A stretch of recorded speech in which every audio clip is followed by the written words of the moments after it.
everyone, it's Kris. And I'm Wyatt Elliott from Notebook Entertainment. And you're watching Horrorland News.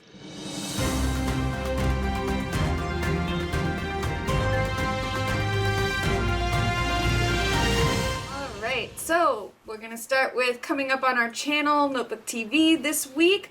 Wednesday, as usual, we're going to have Thanks We Hate It, and in honor of Valentine's Day, Alex and I will be counting down worst rom-coms. It's kind of hilarious to just listen to these two talk about romance. It was the worst episode I've ever... I hated it. She was so tortured. I hated every Like, all the minute of it. horrible things they talk about, you know, on that show. Right. I'm much more comfortable talking about horror.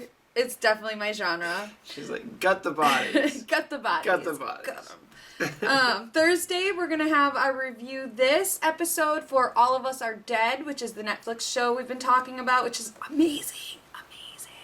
It's so awesome. good, guys. It's so good. Spoiler alert, our review is going to be glowing. Oh, unless it has just a horrible ending. Right, because we still have 2 more episodes to watch. Yeah, so at this point, we're still giving a glowing review. Right, so unless they really mess up those final 2 episodes, yeah, I love it. I love it.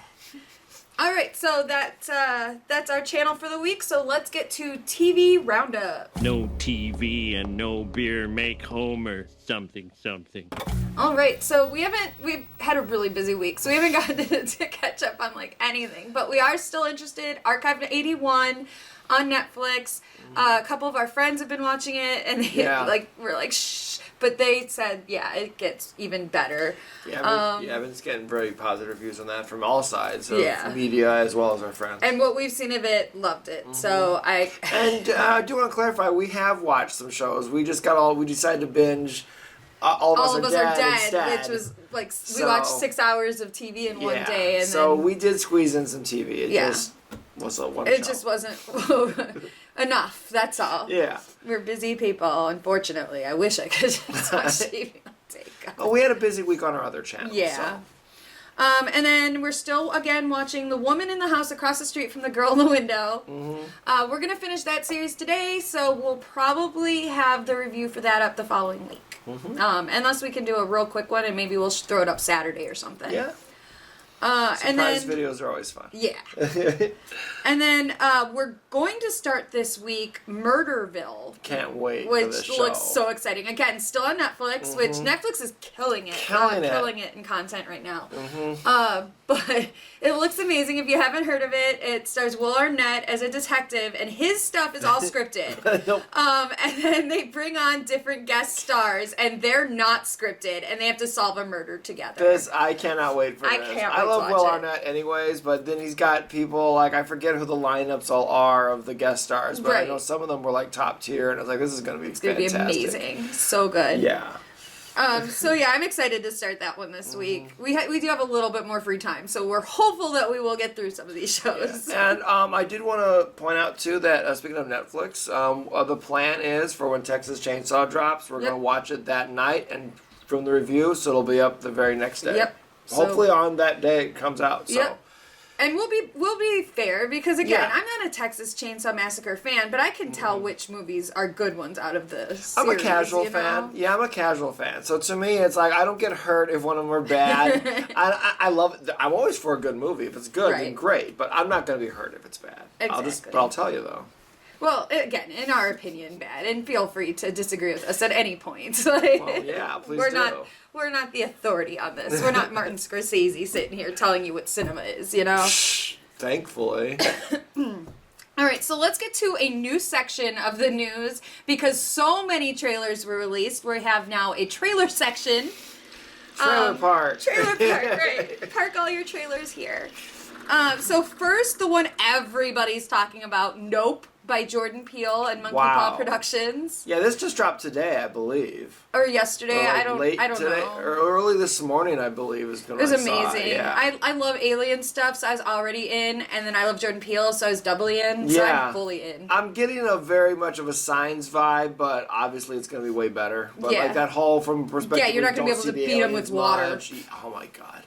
But But anyways, so yeah, I'm obviously it's Jordan Right. Peele. It's going to be interesting. And it's starring Keke Palmer, who I love. If you have not seen Scream Queens, she's the star of Scream Queens. Go watch it. She's amazing. She's like everywhere now. Everywhere, which is awesome because she's awesome. I love her. She deserves it.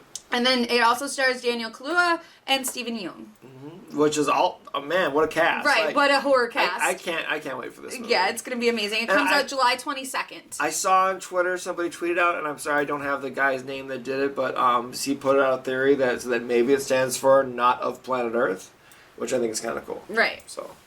Yep. So the next trailer is from Blumhouse, and they are redoing Firestarter, and it looks amazing. It does look really good. It looks really good. Zac Efron starring as the dad, Sydney Lemon as the mom, and then Ryan Kira Armstrong is going to be playing Charlie. And who's that? If you don't remember, when we were talking about American Horror Story double feature, I specifically said, this creepy little girl, watch out for her because she is going to be a horror star, and here she is. There we go. Yeah, I don't remember if I directly called out Jason Blum, but I was like, you guys need to be paying attention and cast this girl because she was so creepy in Horror Story. She did fantastic, so I'm excited to see her as Charlie. That's a fantastic part for her. I mean, just to chew up the scenery, I think. Exactly. You know, iconically played by Drew Barrymore, but I think she's gonna actually do better, honestly. Probably. It's been a long time since I've seen the original, so maybe I'll have to revisit it. We should rewatch it before, But yeah, I'm excited for that. That's coming out in theaters and streaming exclusively on Peacock May 13th. Cool. I'm glad Peacock is still doing the dual releases on some of their movies. Yeah. And because I do think that they need that, and because I know HBO Max is not doing it anymore, and but honestly, I see why they did it last year because probably most of the movies that I watched that they released were not good. So probably better off. Right. All right, so the final trailer I want to touch on is from A24, and it's called Men. And I didn't even watch the trailer yet, but he sent it to me, and I was like, well, the title's scary enough. The trailer doesn't show a lot, and it's intriguing, though. It is very intriguing, so... I don't really know what it's about. Right. It looks like she's being stalked or something by maybe more than one person. But it does look, it looks cool, and A24, they always have things to say in their movies. They put some interesting stuff out. It'll be in theaters May 20th. It's directed by Alex Garland. Okay. And it's cast, the stars are Jessie Buckley and Rory Kinnear. Alex Garland did a great movie a few years back. That was Ex Machina. That had Oscar Isaacs in it. I love Oscar Isaacs. I'll fix that in post. He's so pretty. And it was great. It was a great film. It was artistic as well as for what he did with the low budget of that movie was fantastic. Yeah. So this is gonna be cool, I think. All right. So let's move on to news. Alright, so for good or bad, the Scream series is getting another sequel. I think it's good. I still have hope. I hated Scream 5, and the more it sits with me, the more reasons I find to not like it. And so I'm sitting here like, can Scream carry on without Wes Craven? I'm not sure. Yeah, I'm hopeful though. Yeah, I don't think they've announced if they're keeping the directors or not. I assume they are. I think it's still going to be radio silence from what I read. Yeah, they're going to do it again. The problem is that the article I read talked about all the praise and stuff that they had been getting, and how the quotes from the radio silence guys was all how they felt grateful and all this stuff, and I'm like, okay, but. That's not going to fix the problems with the movie by just. They also need to be told the truth, and I hope that they are, because these are internet guys. So I hope that they are seeing the bad reviews and taking them to heart. Yeah, don't just look at the good reviews. Look at the bad. It sucks, but we try to be nice. When we have bad reviews, I do try to be nice about it. But and I think my point. I guess I was excited to see that they're doing. I'm kind of surprised that Scream 6 is this quickly. Right. However, but it made $100 million or something. I know. So it gives them the opportunity to fix it. It gives them the opportunity to retcon. It gives them the opportunity. So less retconning with the original shit, though. Yeah. Retcon your own shit Retcon because you need to fix stuff. because Yeah. retconning that Billy cheated on Sydney ruins the original movie even more, because like I pointed out in our worst Thanks We Hate It worst couples, Billy and Sydney were one of my couples, spoiler alert, and I said making it so that he's also a cheater just like his dad, then what's the point of the first? Why is he mad? Yeah. It takes away the power from the first one. So they're retconning. He's a hypocrite, I guess. Right. So I really don't want them to retcon anymore from the original 4. Like. And please, guys, don't do a Star Wars thing where every movie you kill off a legacy character. For God's sake. Right. If you're gonna kill them, then just kill them both off in this next one. Yeah, we're done with that. Or don't bring them back at all. Or just let them be and have your new move on. cast. Bring Kirby back, because we all want Kirby back. Right, we want Kirby back. That seems to be an internet consensus. We want Kirby back. All right. So moving on from Scream, there's been a new Goosebumps series ordered at Disney Plus. Yeah, how exciting is that? I liked the original Fox Kids one. The original Fox Kids one was amazing. I've read the books, until I graduated and got old enough for Fear Street, but I was a Goosebumps kid. One Day at Horrorland, number 16, is my favorite of the entire series. Imagine that. I just... she even named I even the show named after the new it. show after it. So, yeah, I'm very excited for it, but here's the big but. From what I've read, it's not going to be like the original series where each episode is based off a book. It's going to be a series where it's something about like a bunch of kids live in a town and weird stuff happens. Oh, so not like the movie it's gonna where the be- books come to life. Right. Okay. I'm not sure which way they're going, but it seems like right now it's not just going to be episode 1, Welcome to Dead House, which is the first book. Okay. So instead of being an anthology series, it's going to have a continuous story. Right. Like a Stranger Things or something. Right. That's what I'm gathering. Or better yet, and some of you might not know, but I think you do, there was a show on in the early 90s, I think, called Erie, Indiana. Yes, I loved Erie, Me Indiana. too. And that, I can see the Goosebumps version of that. I would watch that. Yes. But like I said, I was kind of hoping they would go back and redo better what the original series, now that they've got all this new technology and stuff. Like, let's show us Slappy again. Give us Night of the for Living sure. Dummy. And here's an idea. Have 2 Goosebumps series. Do the books and do this. Well, Disney Plus, remember, they also had that graphic novel series of his that they were doing, They too. did, yeah. So, and that was a hit for them, which is why they greenlit this. It's a 10-episode order as of right now. Okay. So, there's no release date yet, but we will keep you updated. Because this is info I am interested in. And I think it's good to make kids horror. You know, Yes. you can't have everything be so cutesy and innocent and Right. song and dance and everything. Yeah. Give them some. Kids like scary things too. I like being scared. I grew up on Disney just as much as I did horror. And Disney was terrifying when we were kids. Right. Watcher in the Woods. I mean, guys, that movie is fantastic, but what were they thinking? Kids movies were terrifying when we were kids. What were The they Witches, anything Don Bluth made. Don Bluth you know? was amazing. I loved Oh my that God. guy knew how to make movies for kids. Right, sure did. For kids. All right. So our final story, Shudder has officially announced the season 2 of Cursed Films. They had previously last year, or 2020, I think even, said something about it maybe. But they have finally officially said, yes, we are doing season 2 of Cursed Films.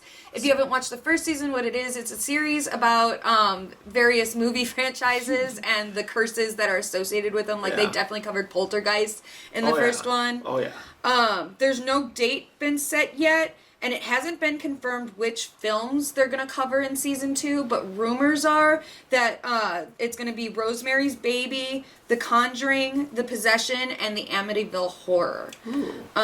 So those are possibilities. Nothing set in stone. Don't quote me on it. That's just the rumors that are going around. I hope it's true because you don't hear much about modern movies that had cursed sets and stuff. Think about it. They're all old movies, but now you've got a modern movie in The Conjuring. Yep. That's kind of cool. Yep. I'm interested in that. I mean, I like the first season, but I always like behind the scenes stuff. I love behind the scenes You know. stuff, especially when there's like curses. Yeah. And, Like I remember the Poltergeist one now, and I remember how deep dive they went into it. It was Yeah. really cool. So I did. I liked the first one. It was very popular series, so I'm really glad that they're bringing back a 2nd one. But I can understand why it would take a while to gather all the stories and do all the research and stuff that would be required for that. Because like he said, they do go deep into the movie. Yeah. All right, so let's get to our indie film spotlight. My advice to young filmmakers, make a movie every week. Make films, no matter what anybody says, and you'll All be a right, filmmaker. so I picked a short film. It's about 5 minutes. It's called Speechless. Came out in 2018, and it's on the Movie Time with D YouTube channel. It was directed, written, and edited by Daniel Manzano, and it's starring Rico Allen, Andrea Guadarrama, and Alex Bates. I liked it. I watched this. I did. She showed it to me. It's one of those ghost in a room movies, but the tension is well done. Right. I think it's basically a one actor. There's a couple people, but it's basically a one actor show, and he kept my attention. Yeah, it was very suspenseful. Here's why I wanted to talk about this one, because here's an example of a movie that was really, it had me hooked. I was suspenseful. I was wanting to see where it went. And then there's a part where he's pulling his laundry out, and he pulls out a T-shirt that says YouTube on it. And you're at this point, you're full of suspense and stuff, and I see that, and I'm like, ugh. And it took me out of the movie. Yeah. Don't do that, guys. You don't need to pander like that. You really don't. And it kind of ruins the flow and mood of your movie. Yeah. This movie, this short film is all about built suspense. And so when you take us out of that for a minute, now we have to rebuild that suspense back up to where you want us to be. Yeah, and in a longer film, you can have comedic moments and everything in Right. it, because then you actually have time to build that back up and build that suspense. But in a 5-minute movie, In a 5 minute, which is essentially a scene. So yeah, and she brought up that point, and I agree with it, because when I watched it, sure, I snickered, but it also took me out of it as well. And then immediately after, he holds up a little Spider-Man. yeah, and he's like, Spider-Man, and I'm like, wait, shouldn't he know what's in his laundry? Yeah, like, why is he surprised that there's a Spider-Man mask there? Right. It's just a weird, they should have just cut that out.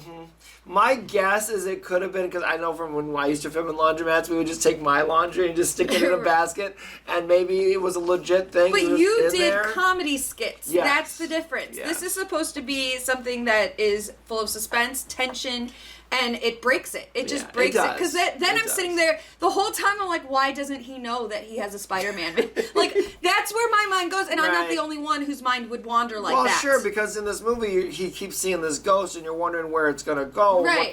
Because all these movies, it's either going to end with an attack or some big twist. Right. And I like the way that it was handled in the end, Yeah. how the ghost got him. I do, although, as I told her, I would have really have liked to have found somebody, because I did when I filmed my little comedy skits, that would fit in the dryer. And they could have had him open the dryer, and maybe she could have been in the dryer. She could have. But I like the more subtlety of the ending. We don't it want was to give fine. it away, The ending but was I totally do like fine. the subtlety of the ending. I don't Yeah. think it needed the. No, because the last shot is very cool. Yeah. And I like it a lot. Yeah. So I think that was a good choice there. It's just, again, people like me who, very easily get distracted or neurodivergent, we see something and it's if it doesn't make sense, then we're stuck on it. And so for Yeah. the whole rest of this little short, yeah, I'm still involved in the movie, but in my head I'm thinking, why does he not know that he has a Spider-Man mask? Well, and that's all I could think about. And I was just thinking how I was reacting to it, and I remember after that scene, my thought process went to, okay, maybe this is going to have a comedic ending. Maybe this is a joke. Right. Maybe this isn't a horror. Maybe it's going to have a twist, and it's his friend or whatever. It's going to be kind of like silly, which it's not. So it changed that the mood scene makes too no much. sense. It changed They the- should have cut yeah. that. They should have cut that. But otherwise, all around, that one little part, I think is a great movie. Yeah. Yeah. The lighting's good. The acting's Correct, not yeah. bad. And it literally looks like they just went to an all-night laundry Which is what they and filmed did. it. If you Yeah. look in the description of the video, he basically says, I wanted to make one of these like Japanese ghost type movies. And so I just gathered some friends and we went to a laundromat and shot it. Yeah. So for no budget, apparently, it looks great. It does. It does look great, and maybe this was even one of their first films they made. I don't know, but Yeah. it does look great. It sounds good. Yep. I'd be interested to see more from them for sure. If anything, they may have overused the grudge. The sound effects did bother me but too. It was a little too much was- of it. It was a little too loud. They need to turn it down a little bit and maybe use it a little less. A little less, yeah. So, but yeah, otherwise, I think very good first movie, if that is their first movie. Otherwise, I'd love to see more stuff from them. They have ideas. Oh, so. for sure. It's a very good movie in general, whether it's their first or their fifth, Yeah. third, 10th, whatever. Whatever, yeah. It's good. But yeah, so just for fellow movie makers, kind of be aware of whether or not something needs to be in your movie and how it's going to affect the Yeah, and I'll audience. be honest, guys, as an editor and a director, I'll tell you, it's the hardest thing sometimes to cut something out that you shot that you thought was great or on set it was funny. But if I've had to do that with my little short FML, sometimes it's just hurts the flow of it and you have to cut it out. And it sucks, but... Same thing with writing. Sometimes I'll write a part that I'm like, I love this, and then it physically hurts when I read it back and I'm like, oh, that doesn't fit. I have to take it out. Yeah. I never throw it away. I save it, and I have a file of pieces, and I could probably reuse it in a different story. But the point is to know what serves the story. Correct. Yep. And in videos, you always, it doesn't go to waste either because you've got blooper reels, you've got behind the scenes content. There's always something. So. Right. Yeah, and people like watching that. So yeah, again, Speechless on Movie Time with D YouTube channel. Check it out. Yep, link in the description below. And like and subscribe to their channel. And let us know whether the stuff that bothered us about it bothered you, or if we're just being overly critical assholes, which column A, column B probably. And if you do watch it and you enjoy it, leave them a comment. Yeah, let them know that you liked it too. Let them know that you liked it. Because and that they we had some sent you. pretty positive comments. A lot of people liked it, so that was nice to see. And nice comments are always good to see. So, speaking of comments, if you know any stories that you'd like us to cover, or if anything we've covered in the past that you would like an update on that maybe hasn't had an update yet, let us know down in the comments. We would love to revisit stuff, and we love getting tips because it makes my job easier since that's for me to look for. Yeah, and you can tweet us as well. We do have a Twitter account. I'll leave it right here. Notebook TV. Notebook TV. And you can tweet us if you see news, or send questions, us a comment. whatever. Yeah, any of that kind of stuff. You can comment on any of the other shows on our channel. We are there on Notebook TV. We will answer unless you're really mean and make me cry, and then I won't answer you. I'll respond with a crying face, make you feel guilty. That's the way to do it. On that note, I think that's our show for today. But yeah, please like and subscribe on this channel as well if you aren't already a subscriber, so you can make sure you get all of the content if you ring the little bell. And on that note, I think I'll shut up now. All right, have a good night and goodbye. Bye. Erie, Indiana, my home sweet home. Still don't believe me?